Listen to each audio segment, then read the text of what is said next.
because we forgot. And feel free to remind us and ask. There's no dumb questions. And if you're thinking of something you want to know, probably somebody else is thinking of it too. And we may need some reminders. So I'm just going to tell you briefly what we hope to cover during this session. We'd like to talk about what's to be gained by being in a quartet, what kind of quartet you might want to be in, important qualities for quartet personnel, how to find people, how to proceed once you do find people, the logistics of bringing 4 people together, and registering your quartet with Harmony Incorporated. And if there's time before the question and answer period, if there's time left, and you're interested, we could go into a little bit the additional things that you have to consider if you're going to be in like a serious competing quartet, because it gets a little bit more involved. And we don't want to scare you off by telling you all that stuff now. So I recognize a lot of faces, and I see my friend Pat there from North Carolina. My gosh, I met Pat in Mexico, and I'm thrilled to see you, Pat. And I'm thrilled to see everybody here. So thanks so much for getting involved. So just give us a show of hands. How many people sing in a chorus currently?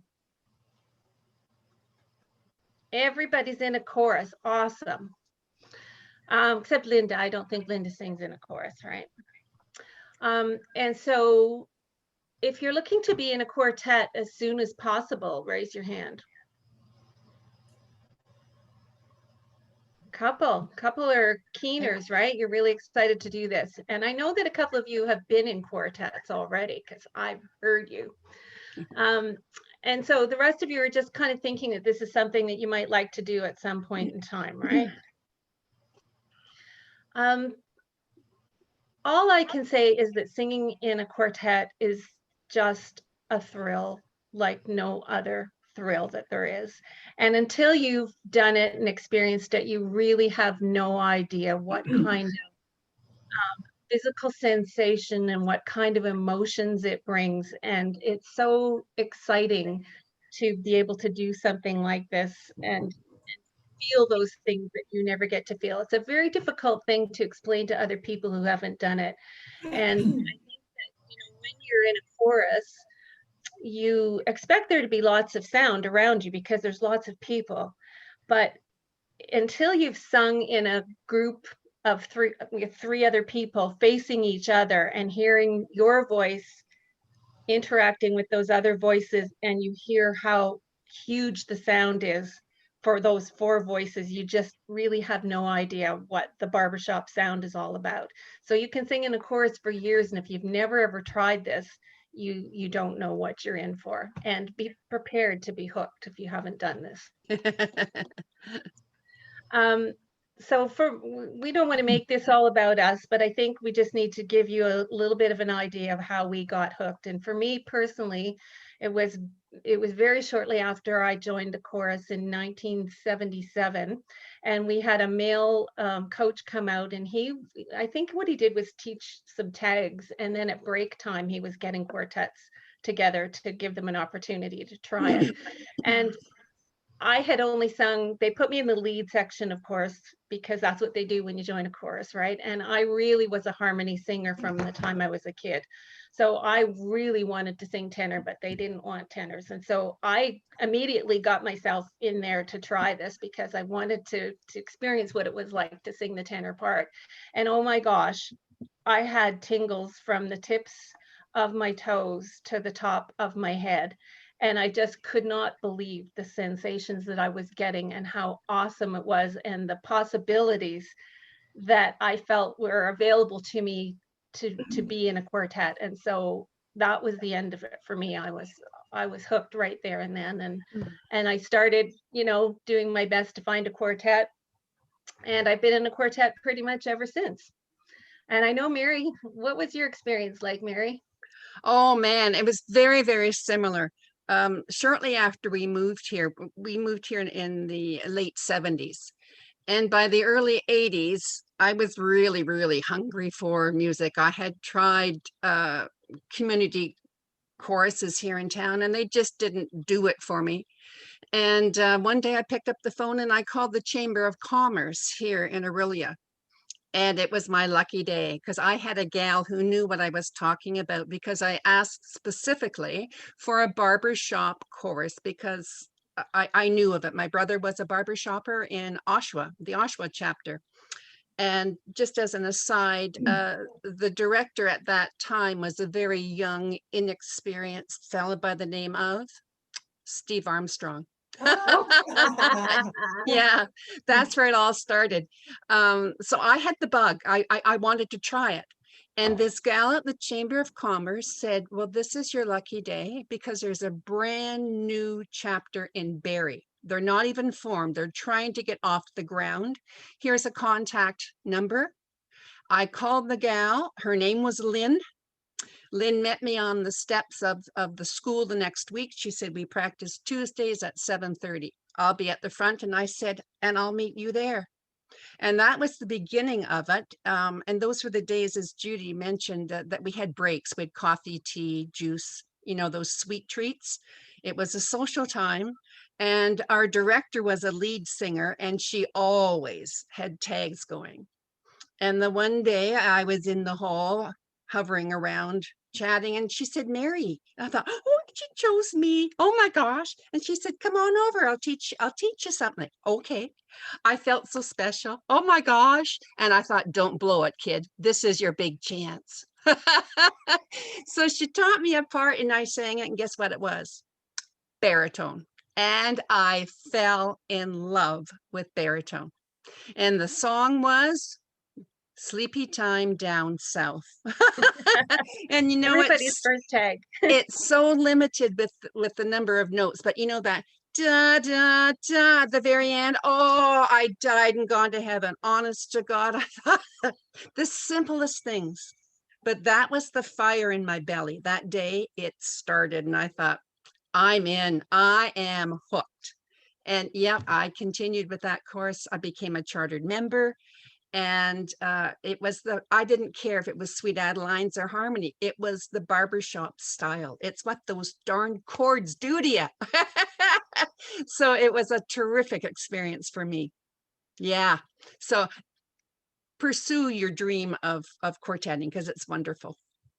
Yeah. So as diehard quartetters, we want everybody to have that experience.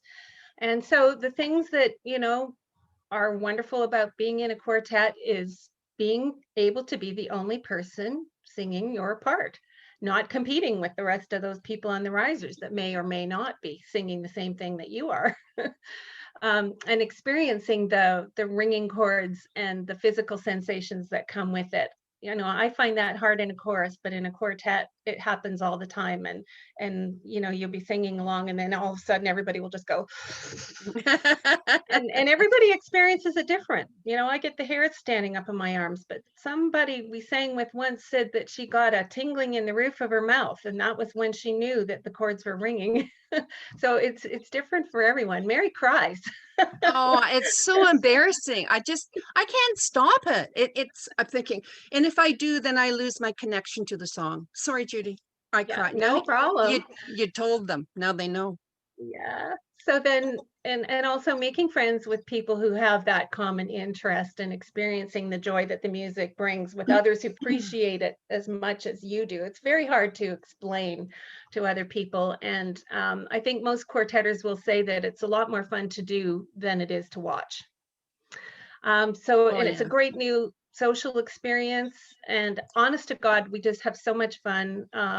If you've got girlfriends and you go for a girls' weekend, the quartet is the ultimate girls' weekend and getaway. It's just so wonderful to be able to go away with women and only have to be responsible for yourself. So it's a great bonding experience and bonding over something that you really love to do.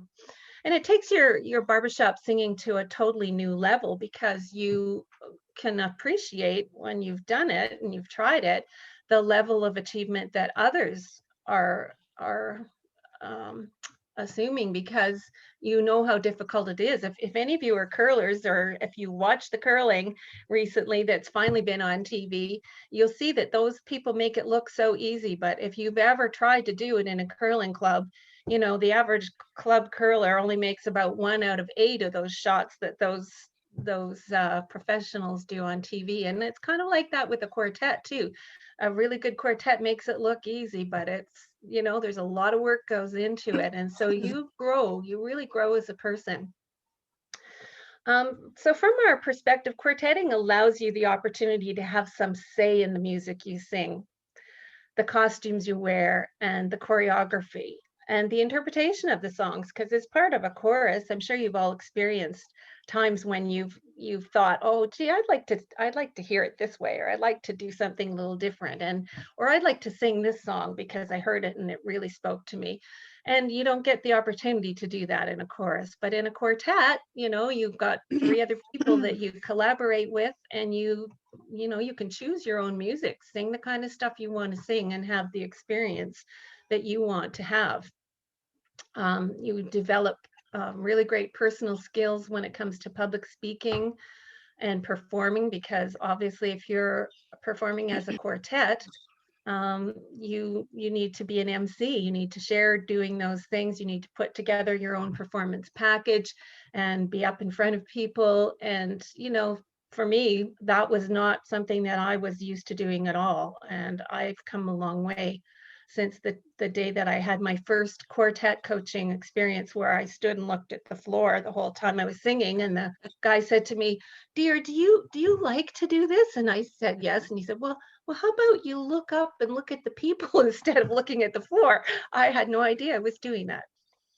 So it changes you, and it helps you grow as a person.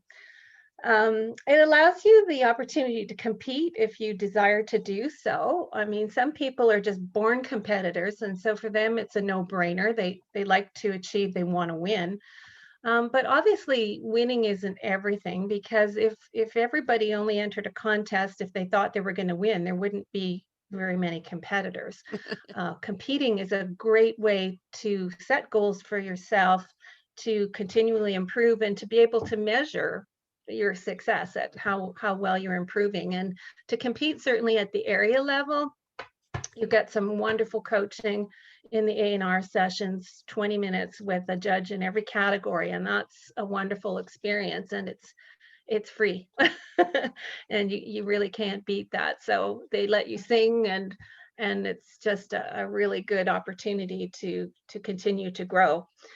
And you bring your personal skill sets too, that you have outside of singing to the table, and you get to help out in ways that maybe with strengths that you have that maybe other people in the quartet don't have.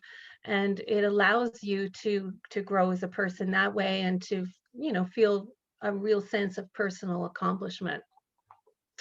Obviously, it's the ultimate team experience to sing in a quartet, because you know, you learn how to develop people skills, how to get along with people and adapt yourself for the greater good of the group. When, you know, if you were a solo artist, you might do things differently, but the thing in a quartet is you always have to think about what's good for the whole. And that comes to what you wear, what you sing. And, you know, sometimes there's a bit of compromise that's involved, but as long as it's for the good of the group, then, and you can see those results, then it's very worthwhile. And of course, you get to perform more often, because, you know, your chances to sing in front of people are not only with the chorus, you get to sing as a quartet as well, outside of the chorus, perhaps, you know, as part of the chorus.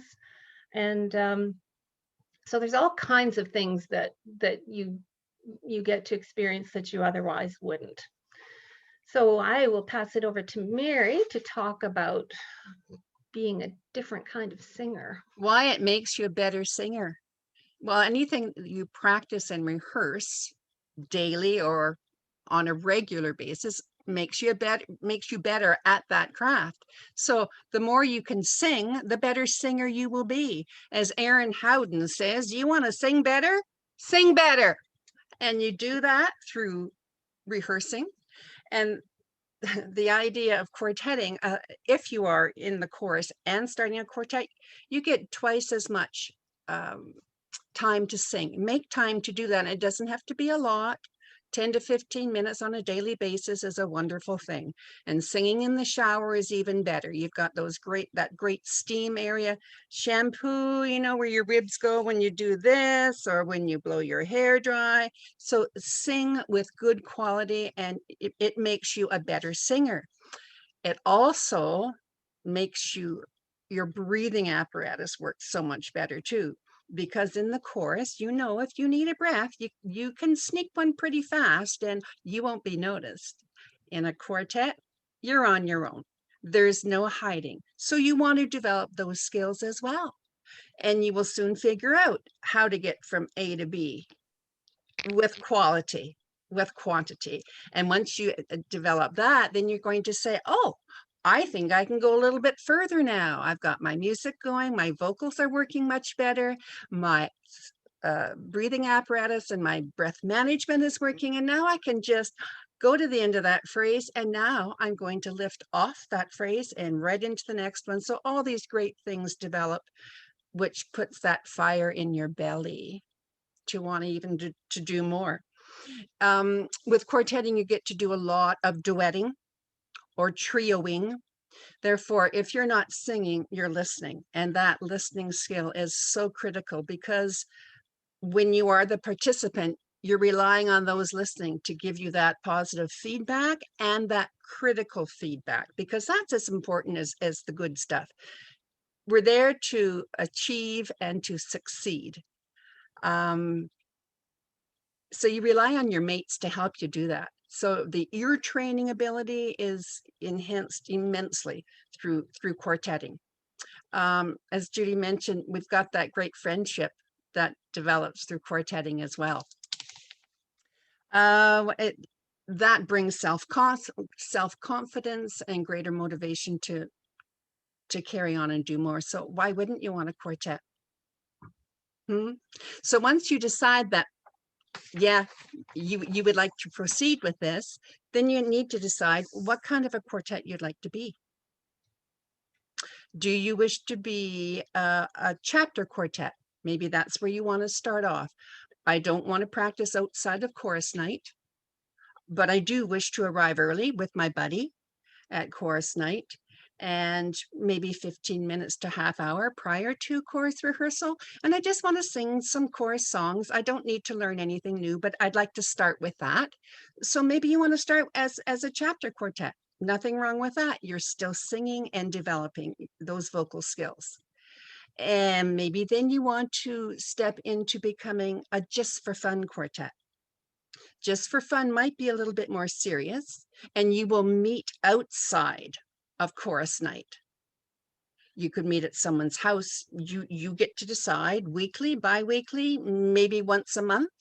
And you're just saying, come on, let's do it just for fun. Who's going to bring the wine? Who's going to bring the cheese? We can have a little thing afterwards, you know. We work and then we can have fun. And we might even want to learn something that's not chorus repertoire. I've always wanted to learn Lazy Day.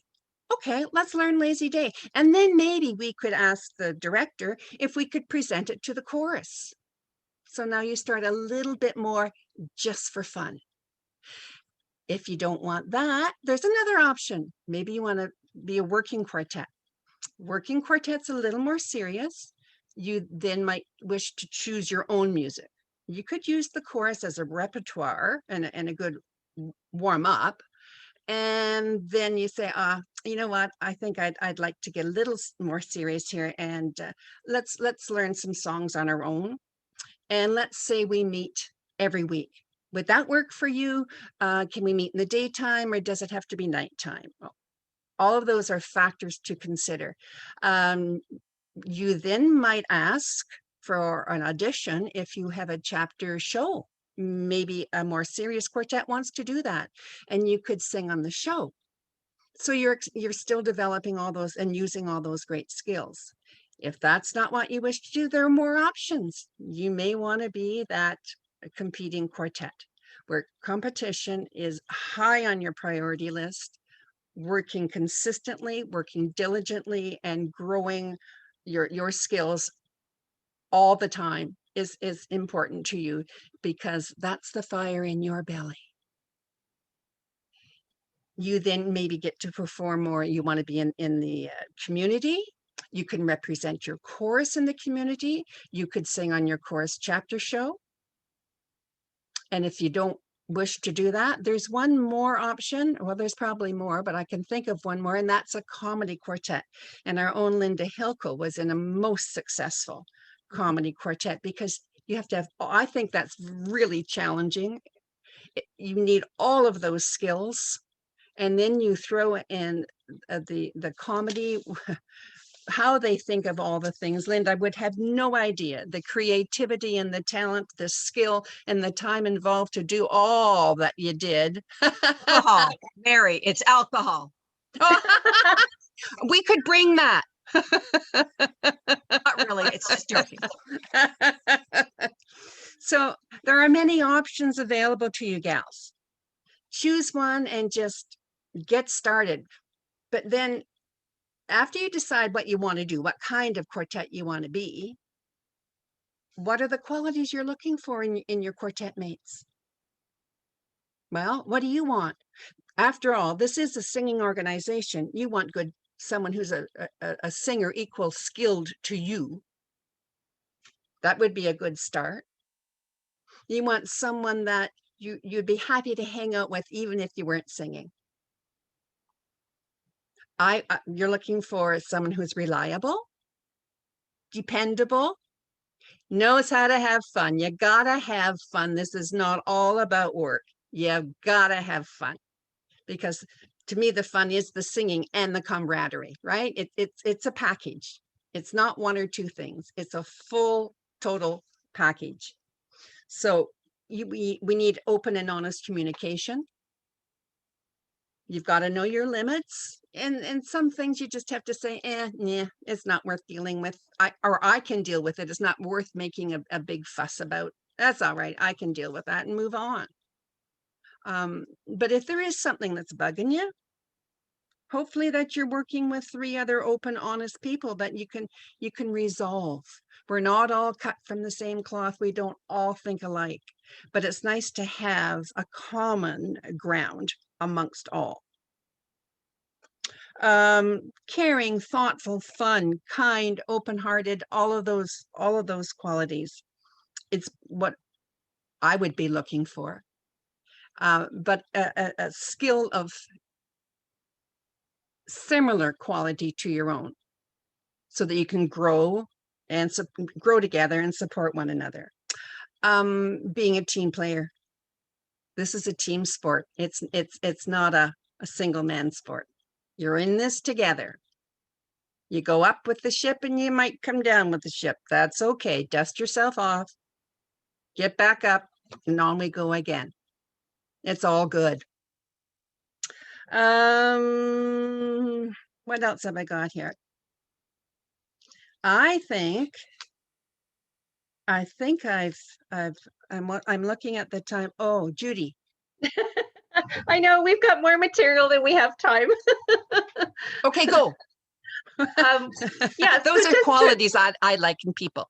Yeah, that's right. And so, maybe we'll just get right to the chase and to the details here. And so, to round up what Mary was saying, you really need some experience in the voice parts that you're needing. That doesn't necessarily mean that they sing that part in a chorus. And lots of people can sing more than one part. But if you ever have a chance to experience Sandy Wright's class on vocal placement, it's just fabulous. She tells you all the qualities, she gives examples, and she tells you all the qualities of people who should be singing in the certain parts and how to identify them by listening to them. And so if you can find people who are singing in their own personal proper voice placement, it's going to be even better. Voices of similar strength and confidence. And obviously you need people who can hold their own part, because especially the lead, everybody revolves around the lead, right? And if the lead is not solid and can't sing on her own, the rest of you won't be able to do anything. So that's a number one thing that you need to have. And you want to have people that you can be friends with, that you would be friends with outside of quartetting. The people that have similar beliefs, similar outlook on life, personality, similarities, likes and dislikes, core values, manners, those kinds of things that are important to you that, you know, are important when you're going to spend a lot of time with other people. And people that have a similar availability to participate, looking at their lifestyle, you know, their job, their family, and maybe people who bring skills that you might not have, like music theory, ability to play the piano, administrative abilities, sewing, performance skills. It takes a village to run a quartet, and if everybody brings what they do best, it makes it a lot easier. And you don't have to have it all. You can rely on your quartet mates to fill the holes that maybe you don't have covered. So I guess the next thing is how to find people. Start from within your chorus. If you can have a quartet within your chorus, it's awesome because you get all those opportunities Mary mentioned. You know, directors love to have quartets because they make the chorus stronger. And, you know, most directors will give quartets opportunities to sing in front of the chorus, to participate in performances if they need to round it out for time. Might be even use you as a teaching quartet. All of these things give you more experience and more opportunities to sing.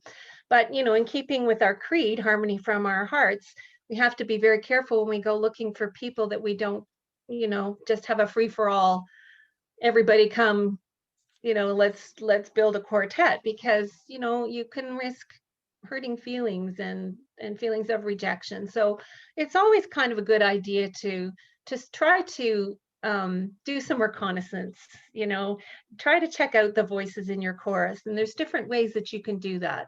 If you have a quartet promotion coordinator in your chorus, you could ask her to do some tag in quartettng things where everybody lines up and all the parts line up, and people step forward at different times and sing in different combinations.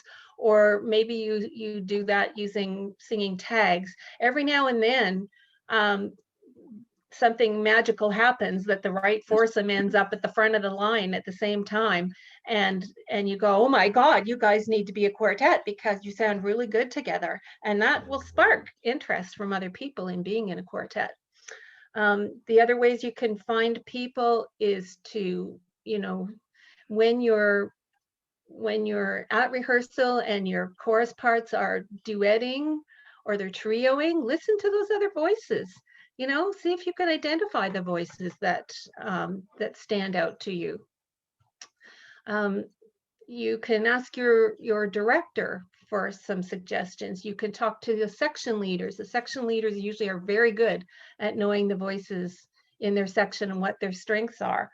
And, you know, you can organize a pickup quartet contest kind of thing. We did one at Education Day many, many years ago. Kooky quartet contest, I think it was, and it was all come, you know, no rules, everybody come, and people loved it. They had a fabulous time. Gives them a taste of quartetting, gives you a chance to hear what the voices are like. If your chorus director allows you, sit in a different place in the chorus, you know, each week, and listen to the voices around you.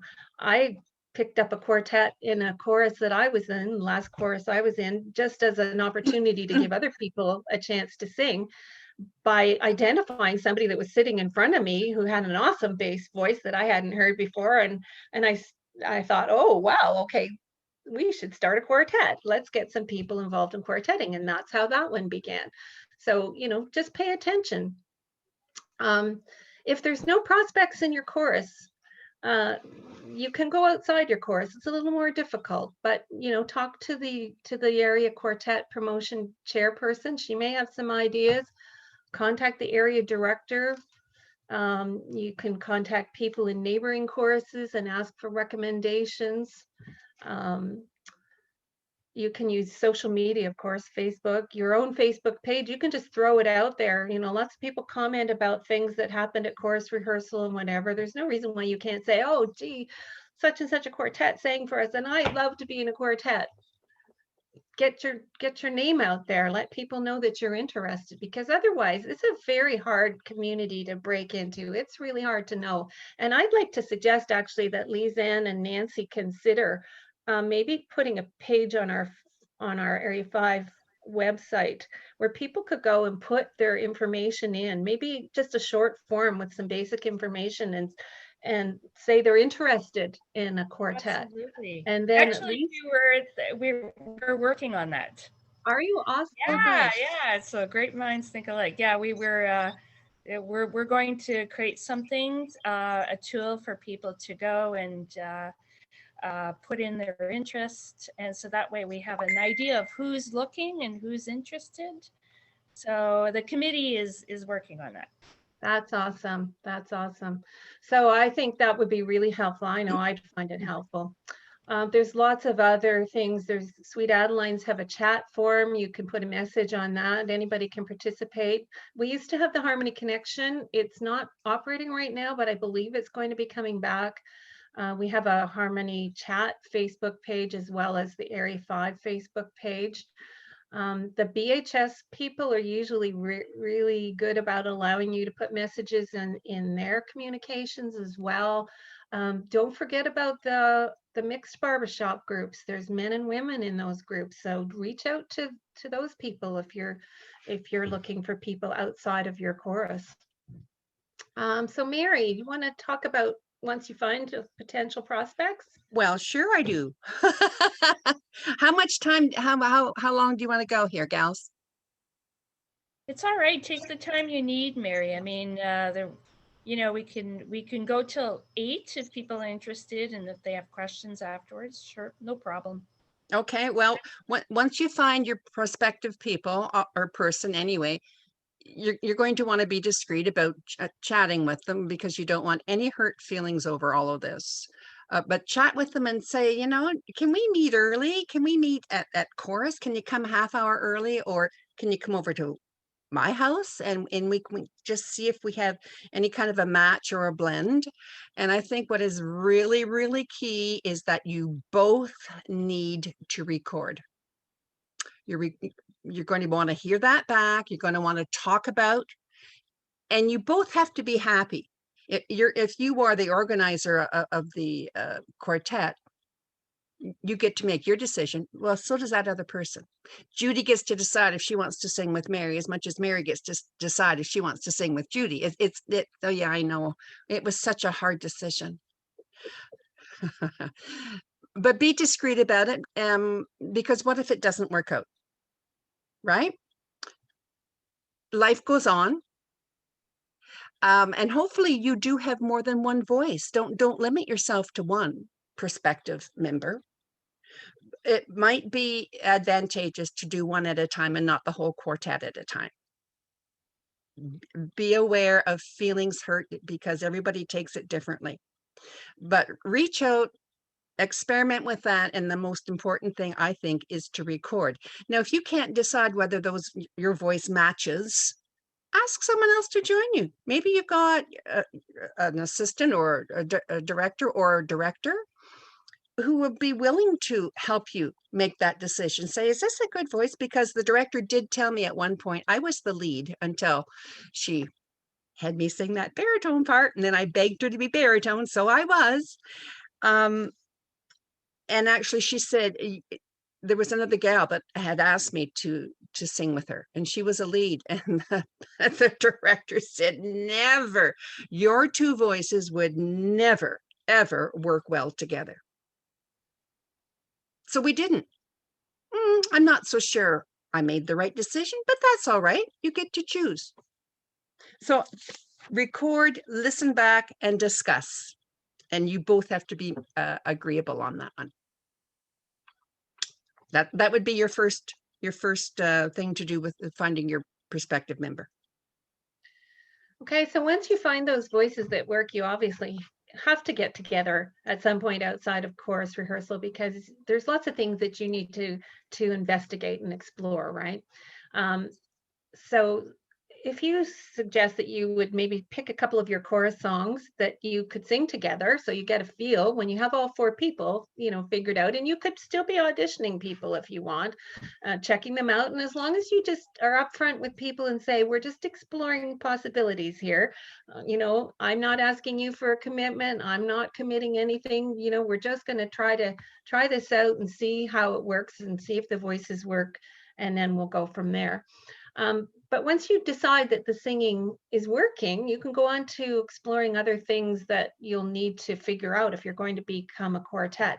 And of course, that will depend on what kind of quartet you decide to be, of the ones that Mary mentioned, whether you're, just for fun, whether you're chorus quartet that doesn't want to meet outside, but you need to talk about the logistics, geographic location. Where do you live? Are you all spread out? It can be a big challenge. And obviously, if you're closer, that's better, but you can't always get that. Ontario is a big province, right? And Area 5 covers all of it. So you need to figure that out. Where would you rehearse? Would you go to the most central person's home? Would everybody take turns being the host? Does everybody like to drive? Would you alternate between 2 homes or some other location? Depends. Do you have a reliable car that can travel a distance, or do you have space in your home to have a rehearsal that's not going to infringe on the rest of your family? Those are the kinds of things you have to consider. How often would you rehearse? Weekly, bi-weekly, monthly, occasionally, depending on what it is that you're wanting to achieve and what kind of quartet you want to be in, and how far you want to go, how fast. In our experience, regardless of how loose you are about the regularity, if you say, well, we're just meet occasionally or whenever it works for us, you need to put it on the calendar, because 4 women are 4 busy people. And if you don't pick some dates and put them on the calendar and work towards them, it will not happen, because something is bound to come up. And people have families, and hopefully we'll get back to seeing our families and having celebrations, and doing the other things that we do in our life fairly soon. But still, the busier you get, the more important it is to have that calendar. And even if it's only going to be an occasional meeting, decide on the date and work towards it. Set it aside for the quartet so that the chances are it's going to happen.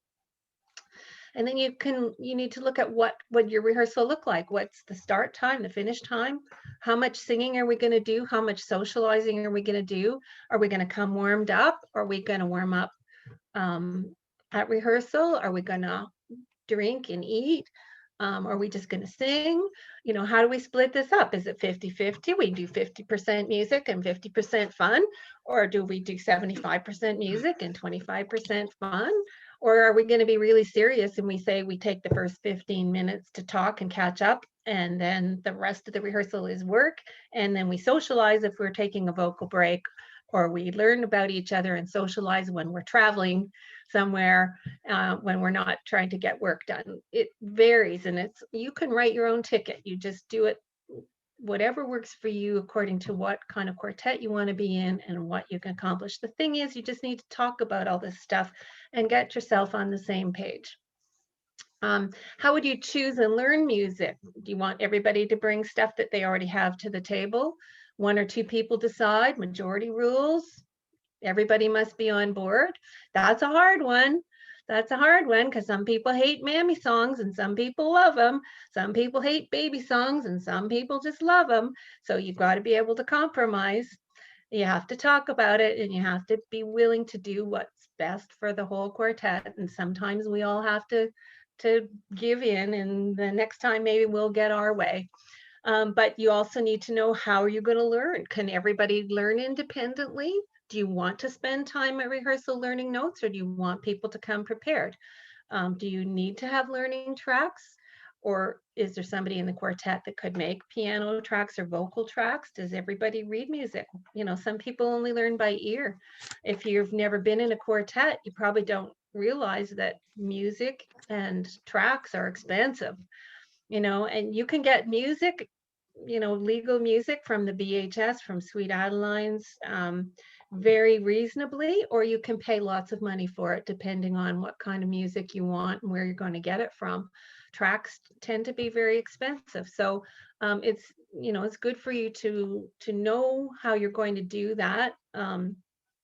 And if you're going to, you're okay with helping people learn at rehearsal, because that's a stepping stone. Everybody has to start somewhere. And if you're willing and able to spend some time to help other people, and we do that in our quartet. I mean, our goal is to come prepared. Everybody learns the music independently, but there's always those spots in the song that are difficult, and it tends to be the same spot for everybody, and you just have to break it down and you have to help each other. So that's not what I'm talking about so much as, what is the goal? How do you want to proceed? What kind of thing do you want to see happen here? And then again, you come to a compromise based on what everybody's abilities are, and you figure out what you. works best for your group. Judi and Mary, thank you so much. I mean, we could go on, and then we could go till 8, we could go till 9. It's so fascinating.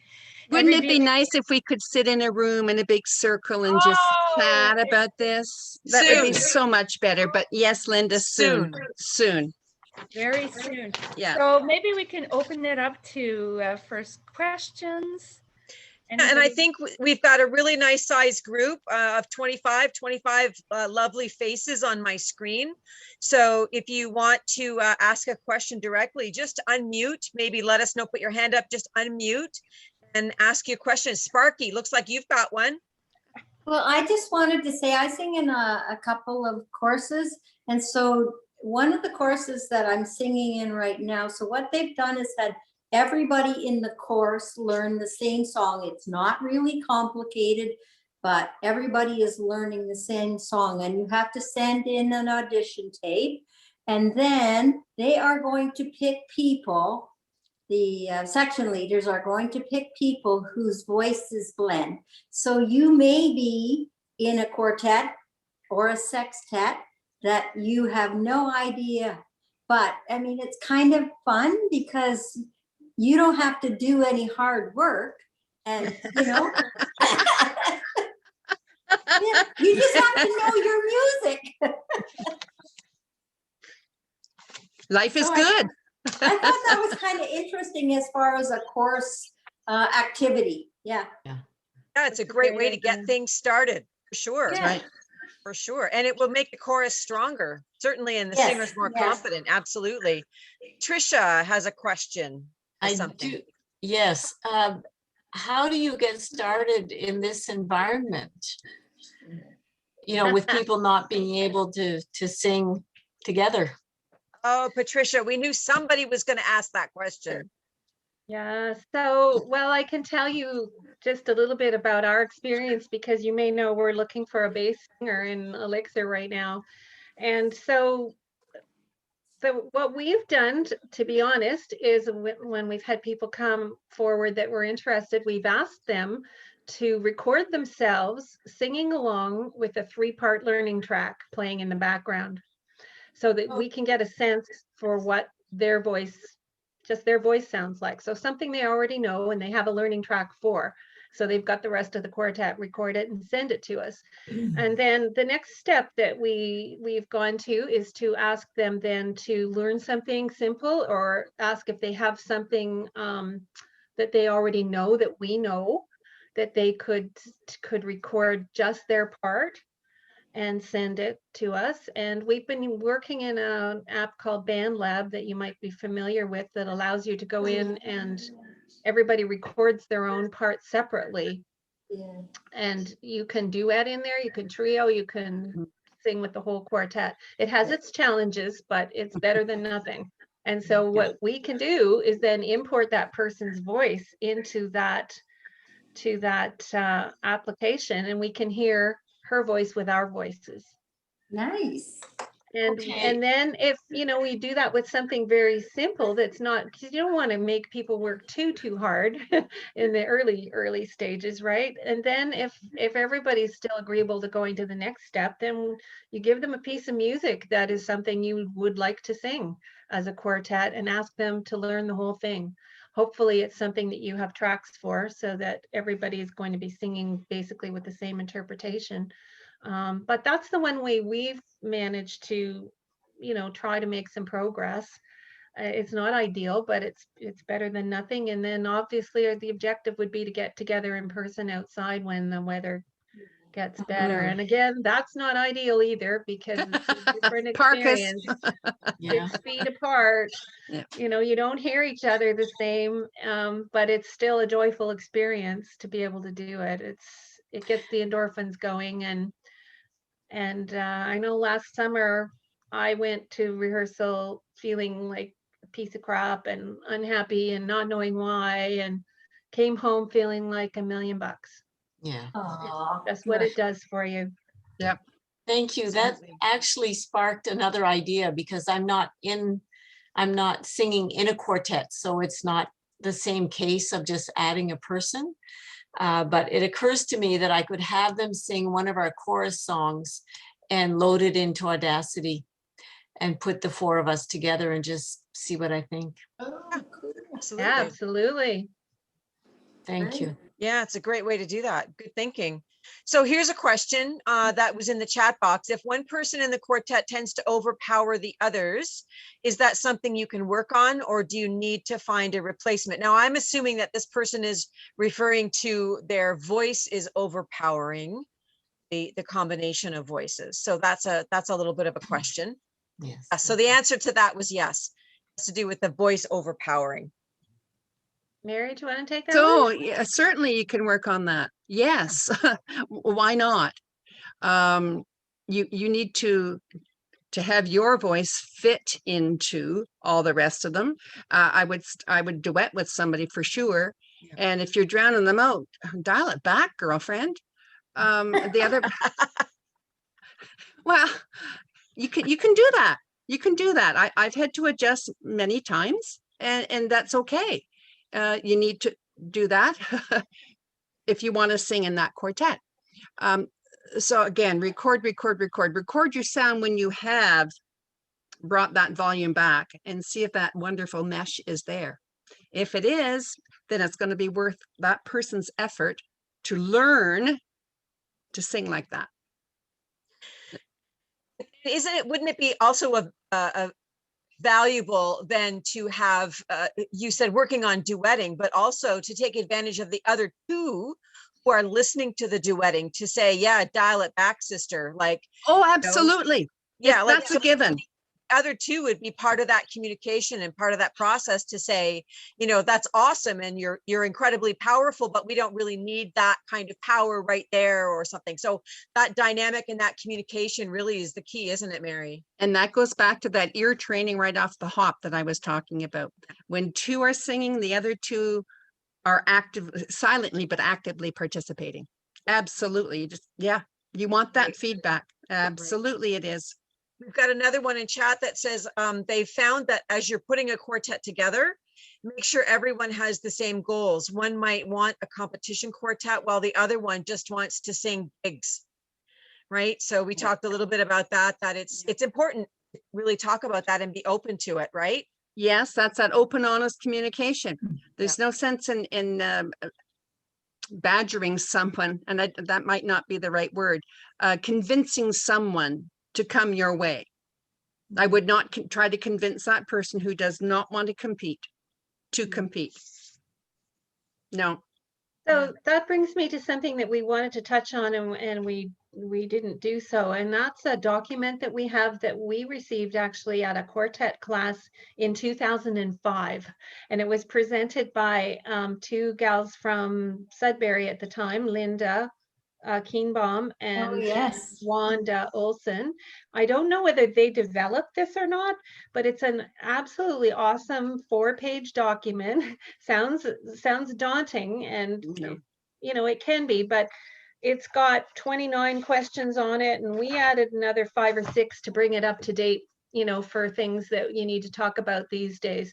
And it's something that we can certainly share with any of you that are interested. And what it does is it just touches on a ton of different things that you could come up against in a quartet, that you likely will come up against in a quartet. But if you don't actually make a point of talking about these things, we tend to get so excited then when we find the voices and that's working, and we just want to get together and we want to sing, we want to buy a costume, we want to sing, we want to register to compete, let's go. And we don't do this groundwork. And honestly, from experience, it is so important. And even if you look at this and say, well, this is beyond what we need right now for this kind of quartet we're going to be in. It's too much. It just gets the wheels turning.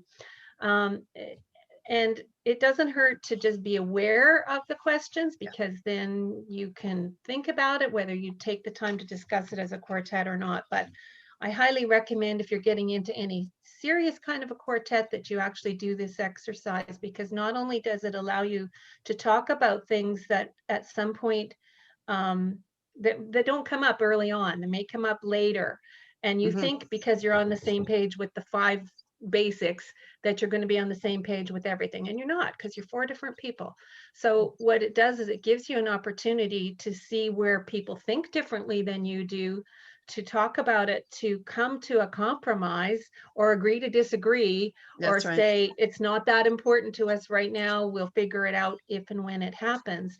But it's also the fact that you go through this exercise leaves the door open down the line, if something needs to be revisited, to say, hey, remember that quartet partnership agreement? We talked about this, and I think this is where we landed. And, you know, do we need to talk about this again?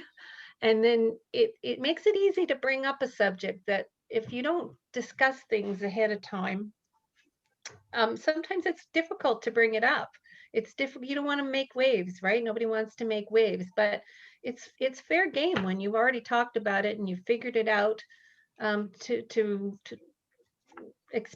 have expectations, because people have said how they feel about it, right? Doesn't mean they can't change their mind. So maybe you have to revisit it, but it gives you a good opportunity to open the door for another discussion without feeling like you're making waves. Excellent. So Judy, if could you anybody send that? wants to- Judy, could you send that document to Lisanne, and we'll get that up on the website with this recording. It'll be on the Area 5 website under the members only section, and we'll post that along with the copy of the this link to this recording. Sure. And that'll be up as soon as we figure out how to get that done, it'll be up there. Hey. So I think, is there anybody else with a pressing question? Judy and Mary, I think you've just covered so many areas and so many topics, and I think kickstarted all of us into finding a great quartet. You can see on the screen, you know, that we have a nice combination of singers here who are obviously keen on quartetting, you know, so we've got a great start. And as Lisanne said earlier, we are going to put a database in place again on the Area 5 website, probably under the members only section. So you can go in and take a look at that database and see who might be interested in forming a quartet, you know, but that is coming down the pipe as well. So keep an eye on that. Perfect. Good. Lisanne, Eileen, Nancy, anything else you want to add? I'd just like to tell people stay tuned. So we will be posting stuff every month on related to quartet promotion. So hopefully we're going to have some more Zoom events like this one. That's what we're aiming for. That's what we'll work towards, and really highlight the tremendous expertise that we have in Area 5. So thank you so much again, Judy and Mary, for this fantastic presentation tonight. It was just, I learned so much. And I saw a lot of nodding heads and a lot of big smiles in the squares. And so I could tell that everybody really enjoyed the presentation. So thank you, thank you. You're very welcome. Very much appreciate it. Yes, thank you so much, Mary and Judy. We appreciate it. And thank you everyone for joining us this evening for a little bit of chatter. And don't hesitate to reach out if you have questions. There's no dumb question. If you need some ideas, some comments, please feel free to reach out. We are all here to help one another. So please don't be afraid to reach out. Absolutely. Thanks for having Sounds us. good. Thank you very much. Thanks. Take care. Stay safe, everybody. Good night. Bye. Good night. Mute everybody and say good night. Good night. Good night. Good night. Good night, all. Thank you, Judy and Mary. Thank you. Bye. Bye. Bye.